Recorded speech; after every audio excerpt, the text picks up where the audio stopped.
मोहन भागवत के सामने इस्लाम का वो सिद्धांत, वो आदर्श मौलाना करीम सिद्दीकी ने रखा कि मोहन भागवत के पांव के नीचे से जमीन खिसक गया। मोहन भागवत को लगा कि अगर ये बंदा कुछ दिनों तक जीवित और स्वस्थ रह गया और इसी रास्ते पर चलता रहा तो हजारों लाखों लोग इस्लाम की तरफ आ सकते हैं। फिर मोहन भागवत ने उठाया फ़ोन और बात की अपने चेले से और चेला ने एटीएस को उठाया और सीधा अंदर कराया। मौलाना करीम सिद्दीकी साहब को गिरफ्तार करके आप हिंदुत्व की रक्षा कर रहे हैं। मौलाना उमर गौतम को गिरफ्तार करके हिंदुत्व के नहीं, और हिंदू को खतरा होगा।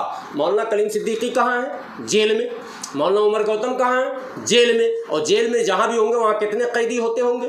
वो सारे कैदी मुसलमान हो जाएंगे, आप देख लेना। अगर पैसे से रक्षा होगी तो पैसा आपके पास है, ताकत से रक्षा होगी ताकत आपके पास है। आप जहाँ चाहते हैं चौक चौराहों पर मारकर पीटकर जय श्री राम के नारे लगवाकर और मार मीट कर खत्म भी कर देते हैं। मॉब लिंचिंग एक दो नहीं हजारों हो चुके हैं इस देश में। भारत का मुसलमान भारत की पूरी आबादी में सबसे पिछले पायदान पर खड़ा है। ये मैं नहीं कह रहा हूँ, सरकार के द्वारा बनाई गई वो तमाम कमेटियां कह रही हैं।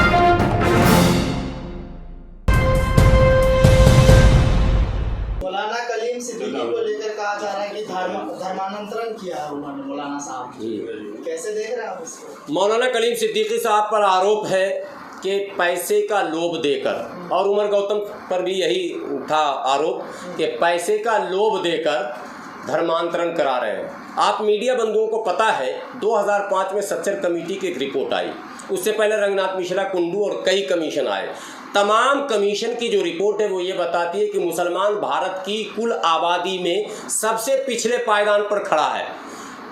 आप तमाम पत्रकारों को पता है भारत का मुसलमान भारत की पूरी आबादी में सबसे पिछले पायदान पर खड़ा है। ये मैं नहीं कह रहा हूँ, सरकार के द्वारा बनाई गई वो तमाम कमेटियां कह रही हैं।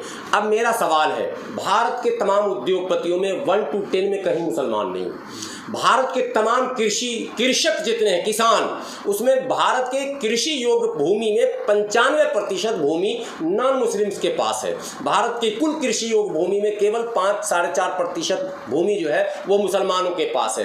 उद्योग हमारे पास नहीं, भूमि हमारे पास नहीं, नौकरी हमारे पास नहीं, व्यापार हमारे पास नहीं, पैसे हमारे पास नहीं। हम आर्थिक, सामाजिक, राजनीतिक, शैक्षणिक तमाम मोर्चों पर सबसे पीछे खड़े हैं। सवाल नंबर 1, यदि पैसे का लोभ देकर धर्म बदलाना संभव था तो अडानी और अंबानी ने पैसे का इस्तेमाल क्यों नहीं किया हिंदू धर्म को बढ़ाने के लिए?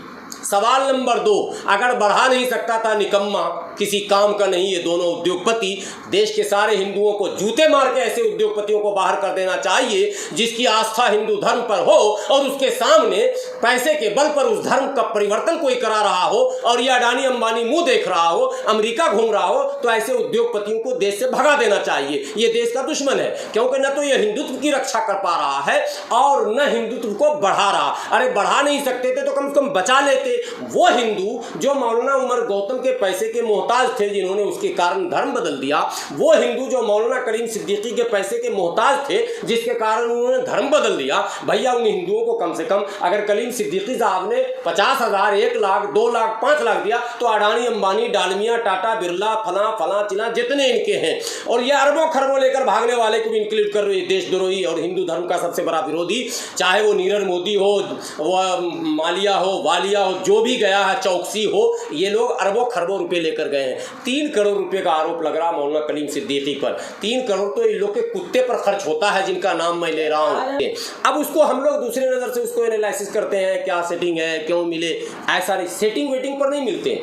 ये जो हमारे उलमा मिल रहे हैं, जैसे मौलाना कलीम सिद्दीकी साहब के बारे में कहा जा रहा है, ये सच है कि उनकी मुलाकात हुई तो मोहन भागवत से मुलाकात हुई तो और सुरक्षित हो जाना चाहिए।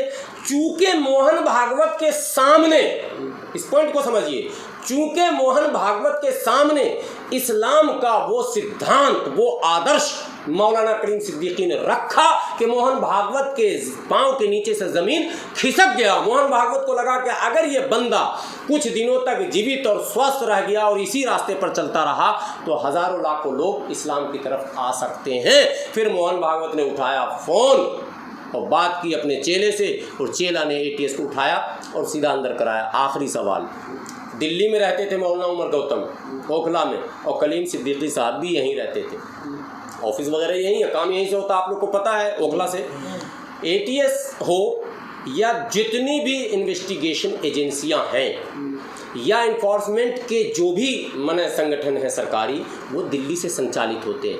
ममता बनर्जी के भतीजे पर दिल्ली से ईडी रेड कर रहा, ममता बनर्जी, पहले समझिए, 7 समुंदर पार, और ये ओखला से एटीएस यूपी उठा कर ले जा रहे हैं। ये क्या खेल है साहब? ये खेल ही विचित्र है, निराला है। और उत्तर प्रदेश के चुनाव में उत्तर प्रदेश के बहुसंख्यक हिंदुओं को मूर्ख बनाने का एक बहुत बड़ा षड्यंत्र है, जिस पर अब Yogi Adityanath and Bhagwat and company पूरी फौज लग चुकी है। और वहीं उन लोग निरंतर टास्क बनाए हैं, ABCDZ तक जाना है और चुनाव में बटन दबाना है।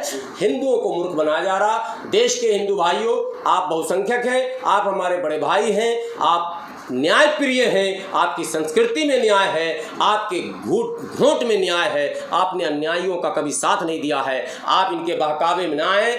ये वो लोग हैं जो अंग्रेज़ों के भी मुखबिर थे, ये कभी देश के मूल निवासियों के हितैषी नहीं रहे हैं, ये आपके भी नहीं। ये आपको बरगला कर वोट लेंगे, सत्ता प्राप्त करेंगे, आप पर ही जुल्म करेंगे। आप ये काम नहीं कर रहे हैं। आप हिंदुओं, गरीब हिंदुओं के साथ आप बेईमानी कर रहे हैं। उल्टा उनके धन को धर्म के नाम पर आप अपने खाते में कर रहे हैं, चढ़ावे के नाम पर। इसलिए यह आरोप बिल्कुल बेबुनियाद है, इसका कोई अस्तित्व नहीं है। ये सिर्फ ये नहीं कि अदालत में जाकर मैंने फेल होगा, ये समाज की अदालत में भी फेल होगा।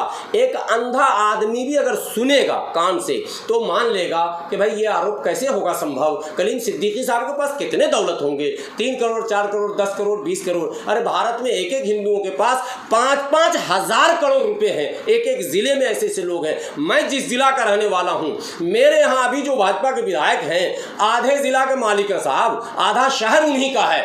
इतने पैसे हैं। और वो अगर मंचों से खड़े होकर, वो भाजपा के एमएलए हैं, वो मंचों से खड़े होकर अगर आरोप लगाते हैं तो पहला सवाल उन्हीं से होता है, आप अपने पैसे का क्या कर रहे हैं? अगर मुसलमान 2-2 रुपया जमा करके इस्लाम के फैलाव, इस्लाम के बढ़ावे में खर्च कर रहा है, तो आपको रोक कौन रहा है? आप 4-4 रुपया जमा कीजिए। रोक कौन रहा है? रोकने वाले का नाम तो बताइए। इसलिए ये जो पोलराइज करने का नया तरीका निकाला गया है कि हिंदुओं को ये संदेश दें कि हम तुम्हारी रक्षा ऐसे करेंगे। अरे मौलाना गुलाम सरवर को गिरफ्तार करके हिंदू धर्म बचा लेंगे आप? मौलाना कलीम सिद्दीकी साहब को गिरफ्तार करके आप हिंदुत्व की रक्षा कर रहे हैं? मौलाना उमर गौतम को गिरफ्तार करके हिंदुत्व के नहीं, और हिंदू को खतरा होगा। मौलाना कलीम सिद्दीकी कहाँ है? जेल में। मौलाना उमर गौतम कहाँ है? जेल में। और जेल में जहाँ भी होंगे वहाँ कितने कैदी होते होंगे? वो सारे कैदी मुसलमान हो जाएंगे, आप देख लेना। सारे कैदी मुसलमान हो जाएंगे। डर यह है कि जेलर में मुसलमान हो जाए। अगर ज़्यादा दिन इन लोगों को रख लिया गया तो ये वो नहीं है जो आप समझ रहे हो। ये अपने बातों से प्रभावित करके, अब जेल में तो कोई हवाला से पैसा जाएगा नहीं। खबर ये बहुत जल्द आ जाएगी कि इतने पुलिस वाले, इतने कैदी, इतने शातिर मुजरिम और जेलर समेत जो है इस्लाम कबूल कर लिया। फिर क्या करोगे आप? इसलिए ये सब ड्रामेबाजी देश में बंद होनी चाहिए। सकारात्मक राजनीति हो, रोजी रोटी पर बहस हो, पढ़ाई लिखाई पर योजना बने, सड़कों, बिजलियों, पानियों, ये जो मुद्दे हैं। अब पानी का संकट है देश में, कहा जा रहा आने वाले दिनों में पानी पर युद्ध हो जाएगा। आप जल संरक्षण पर, जल संसाधन पर और जल अब वितरण पर इनके पास कोई रोड मैप नहीं है। अब तो हद है दिल्ली में जल निकासी का कोई उपाय नहीं है सरकार के पास। तरह तरह के आरोप लगा रहे हैं कि कुछ दिन पहले मौलाना साहब मोहन भागवत से भी मुलाकात हुआ था उनका, ये भी चर्चा नहीं, ये आरोप नहीं है, ये सत्य है। आपको एक सूचना मैं दे दूं, मौलाना जितने भी हमारे हैं ठीक ठाक नेक लोग, वो हिंदू धर्म के जो धर्म की रक्षा के लिए बने हैं। अभी नरेंद्र गिरी जी महाराज ने स्वयं को अपने आत्महत्या कर लिया। मीडिया के लोग वहाँ पहुँचे तो पता चला कि सोने की लंका वहाँ पर है।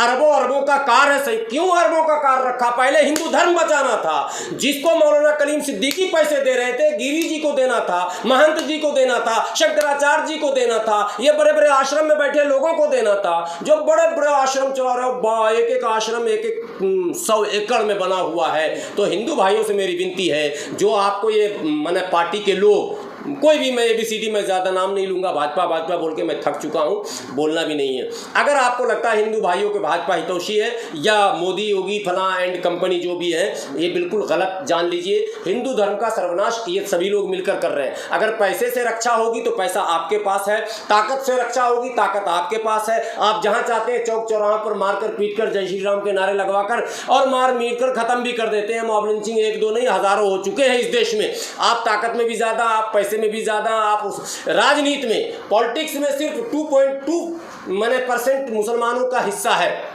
जबकि आबादी 15% है और राजनीति में 2%। कुत्ते के बराबर नहीं हम राजनीति में। सब कुछ आपके पास, सत्ता की चाबी आपके पास, सत्ता की शक्ति आपके पास, सारी दौलत आपके पास, सारे उद्योगपति आपके पास, सारी ज़मीनें आपके पास, सारा आश्रम आपके पास। हमारे 1-2 मदरसे दारुल उलूम और मज़ाहिरुल उलूम और नदवा और अशरफिया आपको दिखते हैं। कदम कदम पर आश्रम है।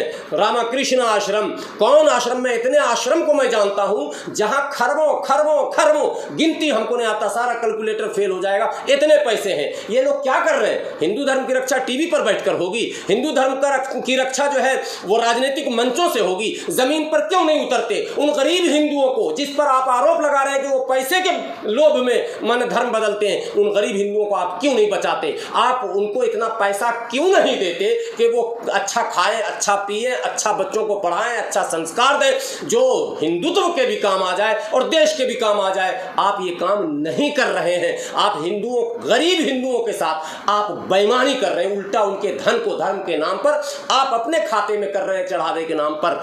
इसलिए यह आरोप बिल्कुल बेबुनियाद है, इसका कोई अस्तित्व नहीं है। ये सिर्फ ये नहीं कि अदालत में जाकर मैंने फेल होगा, ये समाज की अदालत में भी फेल होगा। एक अंधा आदमी भी अगर सुनेगा कान से तो मान लेगा कि भाई ये आरोप कैसे होगा संभव। कलीम सिद्दीकी साहब के पास कितने दौलत होंगे? 3 करोड़, 4 करोड़, 10 करोड़, 20 करोड़। अरे भारत में एक एक हिंदुओं के पास 5-5 हज़ार करोड़ रुपए हैं।